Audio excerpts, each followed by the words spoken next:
ದಕ್ಷಿಣ ಸಮುದ್ರ ತೀರದಲ್ಲಿ ದರ್ಭೆಗಳನ್ನು ಹಾಸಿ ಪವಡಿಸಿದ್ದಾನೆ ಶ್ರೀರಾಮ. ಅದು ನಿದ್ರೆಯಲ್ಲ, ಅದು ಉಪಾಸನೆ. ಸಮುದ್ರ ರಾಜನ ಉಪಾಸನೆಗಾಗಿ ದರ್ಭೆಗಳನ್ನು ಹಾಸಿ ಪವಡಿಸಿದ್ದಾನೆ. ವಿಭೀಷಣನ ಸಲಹೆ ಅದು. ರಘುಕುಲದ ಋಣ ಇದೆ ಸಮುದ್ರಕ್ಕೆ. ರಾಮನ ಪೂರ್ವಜ ಸಾಗರ ಚಕ್ರವರ್ತಿ, ಆತನ ಮಕ್ಕಳು ಸಾಗರವನ್ನು ತೋಡಿದರು. ಸಾಗರ ಚಕ್ರವರ್ತಿಯ ನಂತರದ ಪೀಳಿಗೆಯಲ್ಲಿ ಬರುವಂಥ ಭಗೀರಥ ಗಂಗೆಯನ್ನು ತಂದು ತುಂಬಿದ. ಸಾಗರ ಪುತ್ರರು ತೋಡಿದ ಬಹುದೊಡ್ಡ ಗರ್ತ ಏನಿತ್ತೋ ಅದನ್ನು ಗಂಗೆಯಿಂದ ತುಂಬಿದವನು ಭಗೀರಥ. ಹೀಗೆ ರಘುಕುಲದವರಿಂದಲಾಗಿ ಸಂವರ್ಧಿತನಾದವನು ಸಾಗರ. ಒಂದು ಒಳ್ಳೆಯ ಮಾತನ್ನು ಸಾಮದಿಂದ ಸಮುದ್ರದಲ್ಲಿ ಮಾರ್ಗವನ್ನು ಕೇಳೋಣ ಎಂಬುದಾಗಿ ವಿಭೀಷಣನ ಸಲಹೆ ಇತ್ತು. ಹಾಗಾಗಿ ಲಂಕೆಗೆ ಹೋಗಲಿಕ್ಕೆ ಅಡ್ಡಲಾಗಿರುವ ಸಮುದ್ರಕ್ಕೆ ಒಂದು ಪ್ರಾರ್ಥನೆಯನ್ನು, ಉಪಾಸನೆಯನ್ನು ಸಲ್ಲಿಸುವ ಪ್ರಯತ್ನ ಶ್ರೀರಾಮನದ್ದು.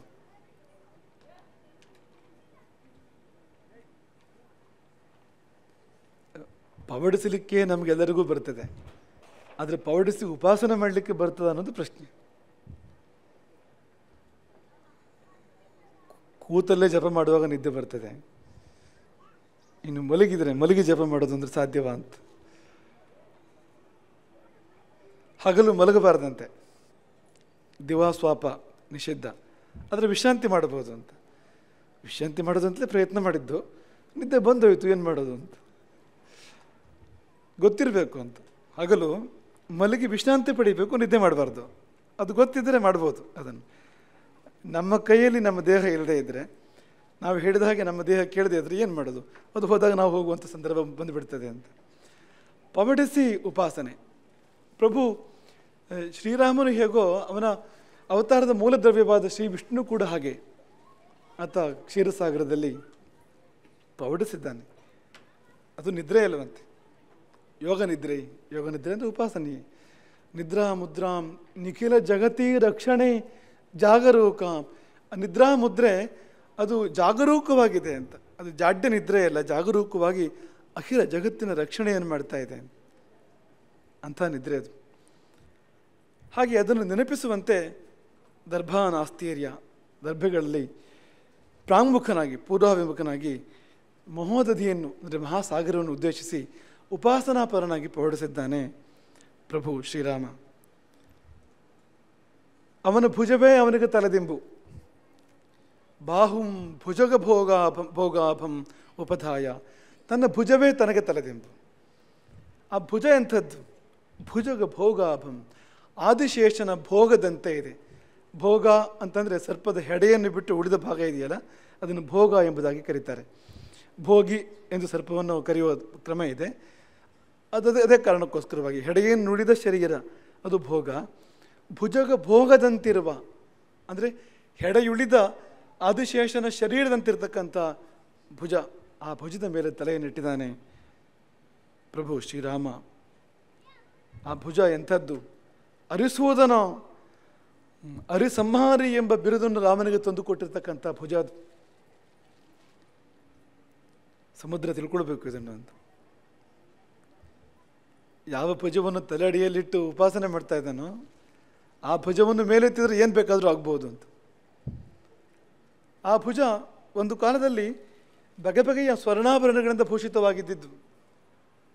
ಅಯೋಧ್ಯೆಯಲ್ಲಿದ್ದಾಗ ವನವಾಸಕ್ಕೆ ಮೊದಲು ವಿಚಿತ್ರವಾದ ಬಹುಮೂಲ್ಯವಾಗಿರ್ತಕ್ಕಂಥ ಸ್ವರ್ಣ ರತ್ನಮಯವಾಗಿರ್ತಕ್ಕಂಥ ಆಭರಣಗಳಿಂದ ಭೂಷಿತವಾಗಿರುವಂಥದ್ದು ಒಂದು ಕಾಲದಲ್ಲಿ. ಅದು ಮಾತ್ರವಲ್ಲ, ಪರಮನಾರಿಯರು, ಶ್ರೇಷ್ಠ ನಾರಿಯರು, ಕೌಸಲ್ಯೆ, ಸುಮಿತ್ರೆಯಂಥವರು ಆ ಭುಜಕ್ಕೆ ಅಭ್ಯಂಜನ ಮಾಡಿದ್ದಾರೆ. ಆ ಭುಜಕ್ಕೆ ಎಣ್ಣೆ ಹಚ್ಚಿ ಮರ್ದನ ಮಾಡಿ ಹಾಗೆಲ್ಲ ಮಾಡಿದಂಥ ಒಂದು ಭುಜ ಅದು ಅಂತ. ಈ ಭುಜವನ್ನು ಯಾವ ಭುಜಗಳು ಸೇವಿಸ್ತಾ ಇದ್ವೋ ಆ ಭುಜಗಳಿಗೂ ಬೇಕಾದಷ್ಟು ಆಭರಣಗಳಿದ್ವು ಅಂತ. ಆಭರಣಗಳನ್ನು ತೊಟ್ಟ ಭುಜ, ಆ ಭುಜವನ್ನು ಸೇವೆ ಮಾಡ್ತಕ್ಕಂಥ ಭುಜಗಳು ಕೂಡ ಆಭರಣಗಳನ್ನು ತೊಟ್ಟಿದ್ವು ಅಂದರೆ ಆ ಮಟ್ಟದ ವೈಭವವನ್ನು ಕಂಡಿರ್ತಕ್ಕಂಥ ಭುಜ ಅದು ಅಂತ.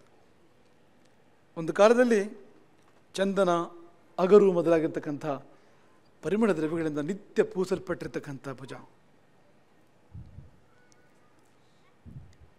ಅದು ಸೀತೆಗೆ ಅಂದೂ ಇಂದೂ ಎಂದೂ ತಲೆದಿಂಬು. ಶಯನೇ ಚೋತ್ತಮಾಂಗೇನ ಸೀತಾಯಾ ಶೋಭಿತಂ ಪುರ. ಸೀತೆಯ ಉತ್ತಮಾಂಗದಿಂದ, ಶಿರಸ್ಸನ್ನು ಉತ್ತಮಾಂಗ ಅಂತ ಕರೀತಾರೆ.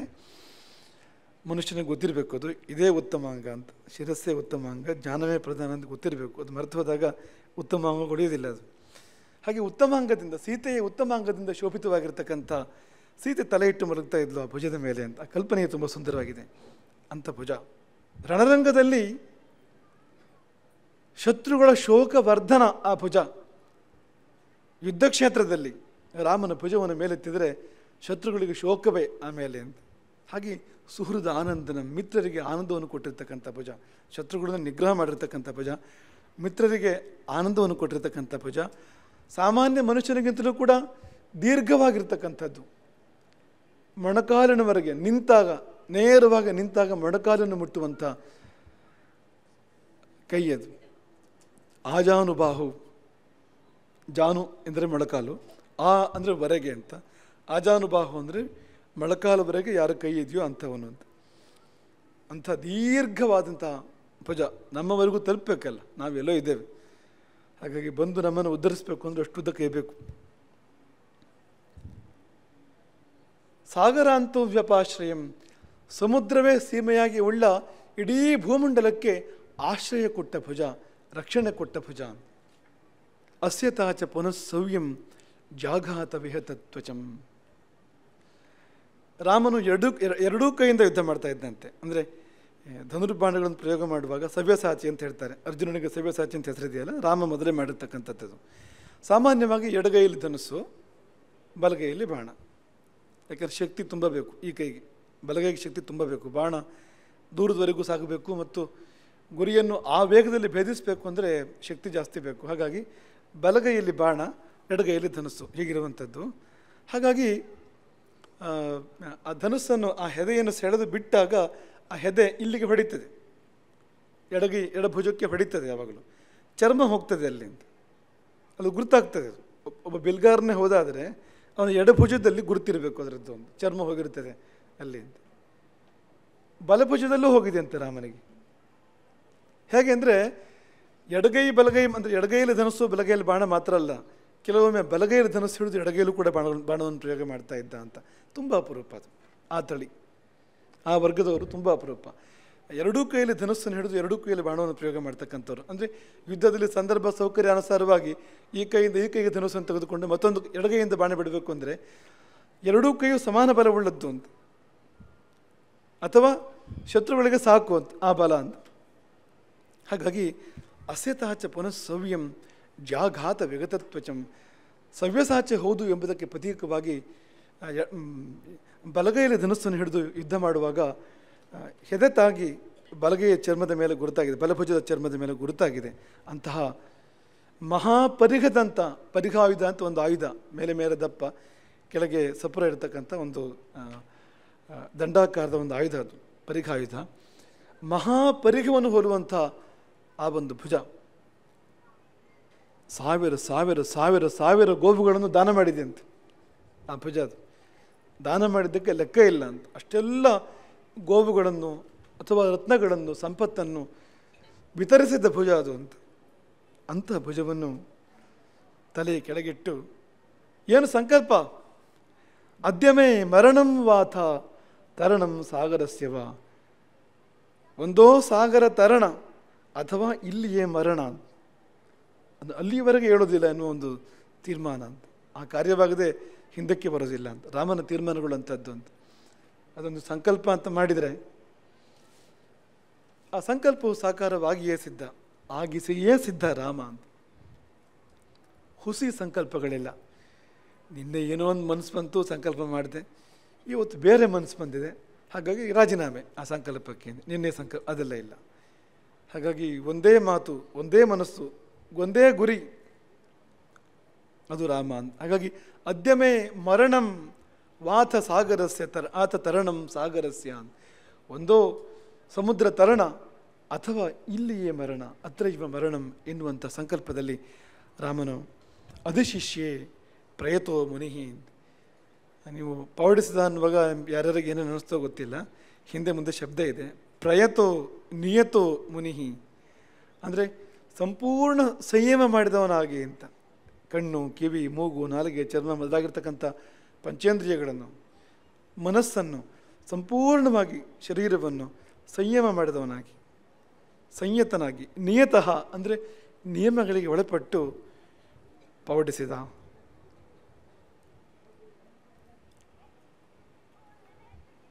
ಸಂಜೆ ಆಯಿತು, ಬೆಳಗಾಯಿತು, ಸಂಜೆ ಆಯಿತು, ಮರುದಿನ ಸಂಜೆ ಆಯಿತು, ಬೆಳಗಾಯಿತು, ಮತ್ತೆ ಸಂಜೆ ಆಯಿತು, ಮತ್ತೆ ಬೆಳಗಾಯಿತು. ನಿಶಾ ತಿಸ್ರೋ ಅತಿಚಕ್ರಮಹು. ಹೀಗೆ 3 ರಾತ್ರಿಗಳು ಕಳೆದವು. ಸಾಧ್ಯವಾ? ಸಾಧ್ಯವಾ? ಹೆಚ್ಚು ಹೊತ್ತು ಮಲಗಿ ನೋಡೋಣ ಏನಾಗ್ತದೆ ಅಂತ. ಮಲಗುವುದು ಸುಲಭ ಅಂತ ಅನ್ನಿಸ್ತದೆ ನಮಗೆ, ಮಲಗಿ ನೋಡಿ ಅಂತ.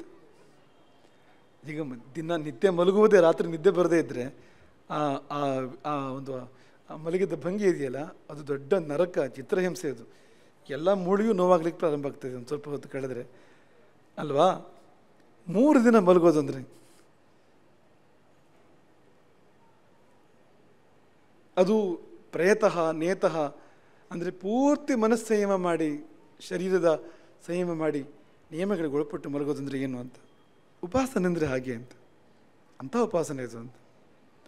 ಸತ್ರಿರಾತ್ರೋಷಿತಸ್ತತ್ರ ನಯಜ್ಞೋ ಧರ್ಮವತ್ಸಲ. ಉಪವಾಸವಿದ್ದು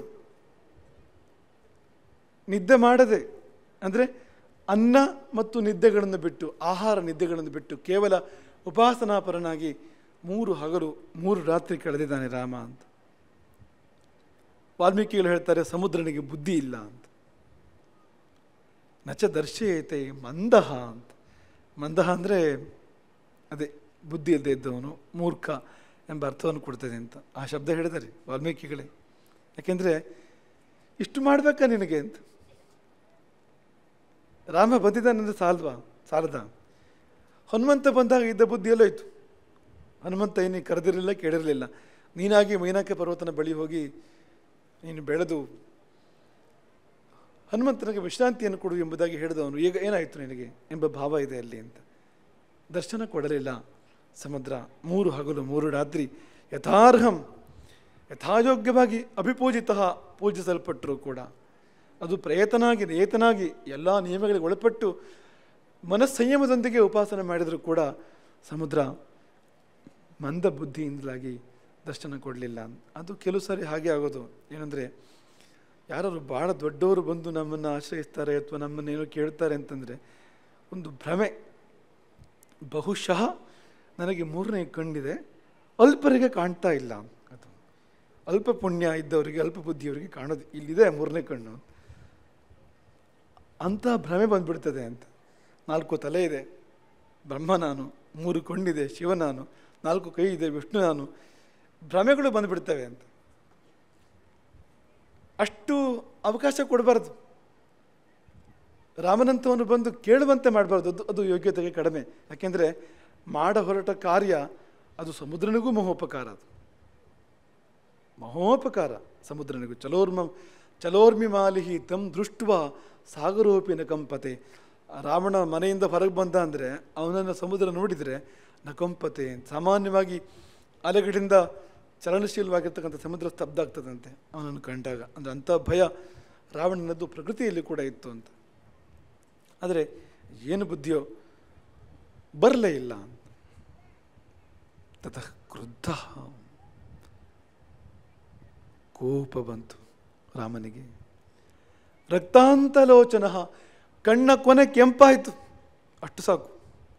ಕಣ್ಣ ಕೊನೆ ಕೆಂಪಾಗುವಂಥದ್ದು ಪರಿಣಾಮ ದಾರುಣವಾಗಬಹುದು ಅಂತ. ಸಮೀಪದಲ್ಲಿಯೇ ಇದ್ದಂಥ ಲಕ್ಷ್ಮಣನನ್ನು ಕರೆದು ರಾಮನು ಹಿಡಿದಂತೆ,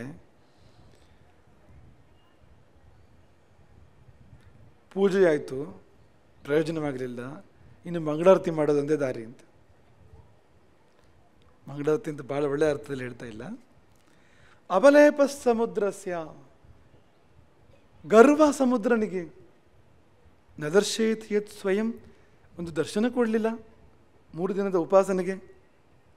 ಲಕ್ಷ್ಮಣ, ಒಳ್ಳೆಯವರ ಒಳ್ಳೆ ಗುಣಗಳು, ಅದು ಸಮಾಧಾನ ಇರ್ಬೋದು, ಕ್ಷಮೆ ಇರ್ಬೋದು, ಸರಳತೆ ಇರ್ಬೋದು, ಪ್ರಿಯವಾದಿತ, ಹಿತವಾಗುವಂತೆ ಮಾತನಾಡ್ತಕ್ಕಂಥದ್ದು, ಪ್ರಿಯವಾಗುವಂತೆ ಮಾತ್ರ, ಇಂಥ ಗುಣಗಳು ಇರ್ಬೋದು.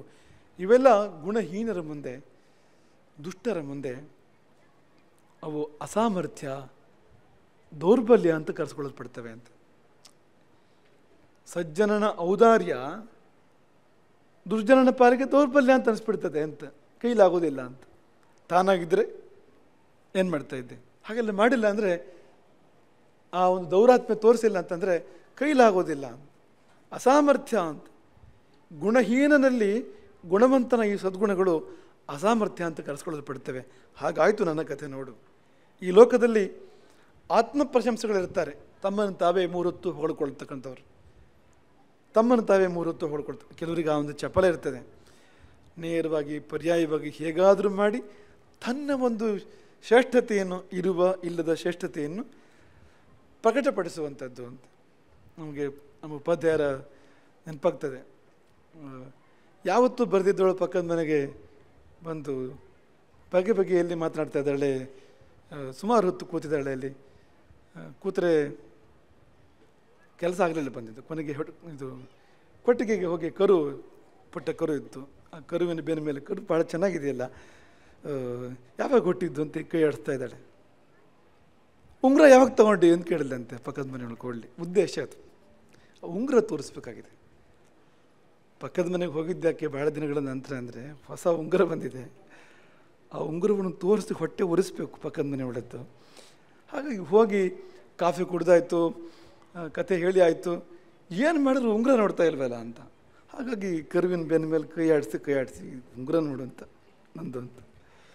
ಹಾಗೆ ಏನೋ ತೋರಿಸ್ಕೊಳ್ಳುವಂಥದ್ದು ಹೆಚ್ಚುಗಾರಿಕೆಯನ್ನು. ಇಂಥ ಆತ್ಮಪ್ರಶಂಸೆಗಳು ದುಷ್ಟರು, ದೃಷ್ಟ ಅಂದರೆ ಧಾರ್ಷ್ಟ್ಯ ಸ್ವಭಾವದವರು, ವಿಪರೀತಾವಕಂ, ಅದಕ್ಕೋಸ್ಕರ ಊರು ತುಂಬ ಸುತ್ತವರು, ತನ್ನನ್ನು ತಾನು ಪ್ರಶಂಸೆ ಮಾಡ್ಕೊಳ್ಳೋದು, ತನ್ನನ್ನು ತಾನು ಹೊಗಳೋ ಸಲುವಾಗಿ ಊರು ತುಂಬ ಸುತ್ತಂಥವರು, ಮತ್ತು ಎಷ್ಟೊತ್ತಿಗೂ ಮೂಗಿನ ತುದಿಯಲ್ಲಿ ಕೋಪ, ಮುಷ್ಟಿ ಗಟ್ಟಿ, ಕೈಯಲ್ಲಿ ಕೋಲು, ಈ ರೀತಿ ಇರ್ತಕ್ಕಂಥವ್ರು. ಇಂಥವರಿಗೆ ಪ್ರಪಂಚ ಮರ್ಯಾದೆ ಕೊಡೋದು ರಾಮನ್